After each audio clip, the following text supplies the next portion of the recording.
যেটা আমি আজকে রান্না করব। তো আপনাদের ভাইয়াও বলল যে তাড়াতাড়ি অনেক বেশি ফাঁকা মনে আসলে বলল খাইনি আর কি। আর পরিমাণের মাংস প্রায় ওরাও তখন একটু ফুচকা খেয়ে নেবে। তারপরে এই যে ফুচকা ওরা চলে এসেছিল হচ্ছে তখন কয়টা বাজে, 1-1:30 বাজে।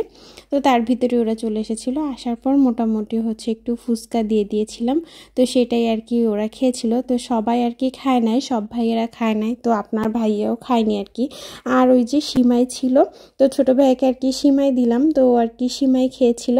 আর ওদিক থেকে আপনাদের ভাইয়া আসলে কিছু খায়নি, আসার পর থেকে এই যে কাজে লেগে পড়েছে।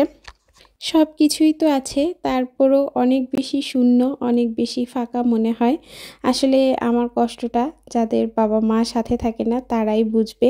কি বলেন তো, আপনি যখন কোনো একটা কিছু ভালো করবেন, কোনো একটা কিছু যখন আপনি ভালো করতেছেন কিন্তু সেটা আপনি আপনার বাবা মার সাথে শেয়ার করতে পারছেন না, আপনার বাবা মা কাছে থেকে দেখতে পাচ্ছে না, আপনার বাবা মা ধরতে পারছে না, এটা যে একটা সন্তানের জন্য কত বেশি কষ্ট আর কত বেশি হাহাকার করে বুকের ভিতরে, সেটা শুধুমাত্র একটা সন্তানই বলতে পারে। আর আসলে অন্যের পরিস্থিতি কখনোই আপনি নিজের পরিস্থিতি থেকে বুঝতে পারবেন না, কারণ যে পরিস্থিতির ভিতর থেকে যায় শুধুমাত্র সেই বোঝে যে কত কঠিন সময়, কত কঠিন পরিস্থিতি সে পার করছে।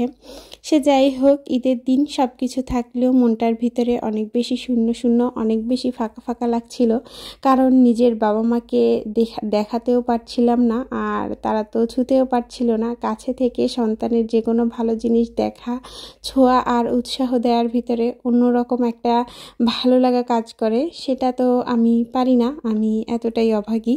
সে যাই হোক, কষ্টের অনেক কথা বলে ফেললাম।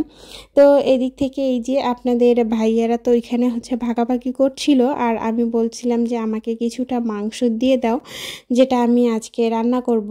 তো সেই কিছুটা মাংস ও আমাকে দিয়ে দিয়েছে, আর ওদিক থেকে কলিজাটাও আজকে একদম সাজু সাজু করেই আমি ভুনা করে ফেলবো। তো কলিজাটা মোটামুটি ওদিক থেকে আমি সিদ্ধ বসানোর জন্য দিয়ে দিয়েছি। আর ওই তো কলিজাটা আর কি যে ভুনা করব সেটাও আর কি মশলাটা কষানোর জন্য অন্য চুলায় দিয়ে দিয়েছি। আর এরপরেই তো এদিক থেকে আমি হচ্ছে মাংসগুলো ধুয়ে নিচ্ছিলাম, কারণ মাংসগুলো বসিয়ে দেব। আর কারণ ভাইয়েরা অনেক কষ্ট করতেছে, তাদেরকেও তো খাবার দাবার দিতে হবে, এই কারণেই আমি বলছিলাম যে তাড়াতাড়ি করে দাও।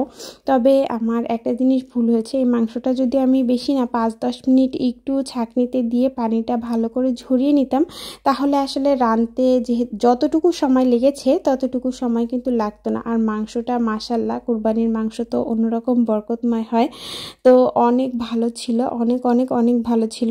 এদিক থেকে ভাইয়েরাও যেহেতু কুরবানি দিয়েছে, প্রত্যেকবার হয় কি ভাইয়ারা বোন তারপর ওরা হচ্ছে থেকে যায়, কিন্তু এবার যেহেতু ভাইয়েরাও কুরবানি দিয়েছে এ কারণে ওদের মাংসটাও তো নষ্ট হয়ে যাবে, কারণ অনেক গরম পড়েছে, মানে এত গরম যা ভাষায় প্রকাশ করার মতো না। তো এই কারণে আর কি আপনাদের ভাইয়াও বলল যে তাড়াতাড়ি তাহলে তুই এটা নিয়ে চলে যা।